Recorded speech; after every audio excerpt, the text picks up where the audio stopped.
नमस्कार, मैं हूं मेघा सिंह और आप सभी का स्वागत है एसपीएन 9 न्यूज में। उत्तर प्रदेश में चुनावी माहौल देखने को मिला और आज नतीजे आ चुके हैं। जी हां, यहां पर आजमगढ़ सीट पर उपचुनाव हुए, वहीं दूसरी तरफ रामपुर के सीट पर भी उपचुनाव हुए, जिसके नतीजे आज सामने आ चुके हैं। और इन नतीजों के बाद समाजवादी पार्टी पूरी तरह से हिल चुकी है। दरअसल दोनों सीट जो है समाजवादी पार्टी का गढ़ माना जाता है। अगर रामपुर की बात करें तो यहाँ पर आजम खान का दबदबा रहा है, आजम खान का ये गढ़ माना जाता है और आजम खान यहाँ से एक बार भी चुनाव नहीं हारे हैं। वहीं अगर बात की जाए आजमगढ़ की, तो ये अखिलेश यादव और मुलायम सिंह यादव का गढ़ माना जाता है। यहाँ से यादव परिवार एक बार भी नहीं हारा और इसी बीच यहाँ पर प्रत्याशी भी अखिलेश यादव ने अपने चचेरे भाई धर्मेंद्र यादव को मैदान में उतारा था, लेकिन अब समाजवादी पार्टी को दोनों सीटों से हाथ धोना पड़ रहा है। जी हां, यहाँ पर दोनों सीटों पर बीजेपी का कब्जा रहा और यहाँ पर बीजेपी ने अपनी जोरदार जीत जो है वो दर्ज कराई है। अगर बात करें आजमगढ़ सीट की, तो यहाँ पर जोरदार टक्कर रही समाजवादी पार्टी और बीजेपी के बीच। बीजेपी से दिनेश लाल निरहुआ ने यहाँ पर जीत हासिल कर ली है, वहीं करारी हार का सामना अखिलेश यादव के चचेरे भाई धर्मेंद्र यादव को करना पड़ रहा है। लेकिन इसी बीच अगर बात करें तो एक बार फिर से सवाल ईवीएम पर उठाने शुरू हो चुके हैं। जी हाँ, आज जिस तरह से चुनाव के नतीजे सामने आए हैं, उससे पहले जब वोटों की गिनती हो रही थी तो आजमगढ़ पहुंच चुके थे धर्मेंद्र यादव और जहां वोटों की गिनती हो रही थी वहां जमकर हंगामा भी किया धर्मेंद्र यादव ने। यहाँ पर धर्मेंद्र यादव ने बीजेपी पर एक बार फिर से जो है सवाल खड़े कर दिए हैं ईवीएम को लेकर। आपको बता दें कि ईवीएम की राजनीति कर रही है बीजेपी। इस तरह के आरोप जो है हमेशा से बीजेपी पर लगाए गए हैं। उत्तर प्रदेश में खासकर समाजवादी पार्टी हमेशा से बीजेपी पर यही आरोप लगाती हुई नजर आई है कि बीजेपी ईवीएम की राजनीति करती है और ईवीएम में फेरबदल कर कर वोट को अपने पाले में लाती है। और आज जिस तरह से आजमगढ़ पहुंचकर हंगामा कर रहे थे, यहाँ पर जिस तरह से हंगामा कर रहे थे धर्मेंद्र यादव, उनका भी यही कहना था कि अंदर ईवीएम बदलने की कोशिश की जा रही है। जहां पर वोटों की गिनती हो रही थी वहां पर पुलिस प्रशासन से भिड़ते हुए नजर आए धर्मेंद्र यादव और जब उन्होंने बोला कि मुझे अंदर जाना है तो वहां पर पुलिस प्रशासन ने उन्हें अंदर जाने से रोक दिया, जिसके बाद भड़क गए थे धर्मेंद्र यादव पुलिस प्रशासन पर और चीख चीख कर उन्होंने कहा कि यहाँ पर ईवीएम बदलने की कोशिश की जा रही है, इस वजह से उन्हें अंदर नहीं जाने दिया जा रहा है। और एक बार फिर से ईवीएम पर सवाल उठने शुरू हो चुके हैं कि क्या सच में उत्तर प्रदेश में बीजेपी ईवीएम की राजनीति कर रही है। और यहाँ पर ये सवाल बार बार समाजवादी पार्टी उठा रही है। वहीं अगर बात करें अखिलेश यादव की, तो अखिलेश यादव का गढ़ है यहाँ पर आजमगढ़, लेकिन एक बार भी अखिलेश यादव दिखाई नहीं देते हैं।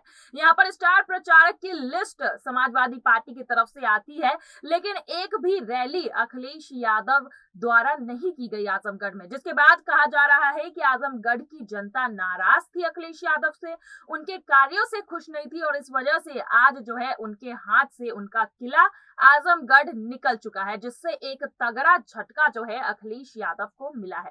वहीं अगर रामपुर की बात करें तो रामपुर में भी काफी बवाल देखने को मिला। चुनाव से पहले आजम खान ने कई सारे गंभीर आरोप जो है बीजेपी पर लगाए और वहीं दूसरी तरफ देखने को मिला कि बीजेपी से घनश्याम सिंह लोधी जो है जोरदार जीत दर्ज कराने में रामपुर में कामयाब रहे। वहीं दूसरी तरफ आजम खान पूरे डंके की चोट पर कह रहे थे कि इस बार भी रामपुर की जनता उन्हें ही जिताएगी। अगर जिस रामपुर सीट की अगर बात करें तो ऐसा लग रहा था कि आजम खान खुद ही रामपुर सीट से खड़े हैं, लेकिन यहाँ पर सपा पार्टी के उम्मीदवार जो थे आसिम राजा थे और इनके लिए प्रचार प्रसार करते हुए आजम खान हर जगह दिखाई दे रहे थे। लेकिन चुनाव से एक दिन पहले आजम खान ने बीजेपी पर आरोप लगाए थे कि बीजेपी जबरदस्ती रामपुर की जनता को तंग कर रही है, समाजवादी पार्टी के कार्यकर्ताओं के साथ मारपीट हो रही है और उन्हें जबरन थाने में ले जाकर यहाँ पर रखा जा रहा है ताकि वो वोट ना दे सके। लेकिन फिर भी रामपुर की जनता पर पूरा भरोसा था आजम खान का, क्योंकि आपको बता दें कि आजम खान जेल में रहते हुए भी रामपुर सीट से जो है विधानसभा चुनाव वो जीत जाते हैं और इस वजह से उन्हें रामपुर लोकसभा सीट से इस्तीफा देना पड़ता है। उसके बाद आजम खान यहाँ पर पूरे तरह से कॉन्फिडेंस नजर आ रहे थे कि रामपुर की जनता एक बार फिर से उन्हें ही चुनेगी और इस वजह से लगातार बीजेपी पर हमला भी करते हुए नजर आ रहे थे। लेकिन इस बार आजम खान की करारी हार हुई और रामपुर की जनता ने उन्हें ठुकरा दिया, जिसके बाद आजम खान को एक तगड़ा झटका लगा है और फिर से एक बार सवाल जो है रामपुर सीट में ईवीएम को लेकर उठने लगे हैं कि यहाँ पर भी बीजेपी ने ईवीएम की राजनीति की है। लेकिन सवाल ये उठता है कि जब भी समाजवादी पार्टी हारती है तो ईवीएम पर ही सवाल क्यों उठते हैं? अखिलेश यादव के नेतृत्व पर सवाल नहीं उठते हैं? समाजवादी पार्टी किस तरह से काम कर रही है इस पर भी सवाल नहीं उठते हैं? और यहाँ पर सीधे तौर पर बीजेपी और ईवीएम पर अपनी हार की जिम्मेदारी थोप दी जाती है।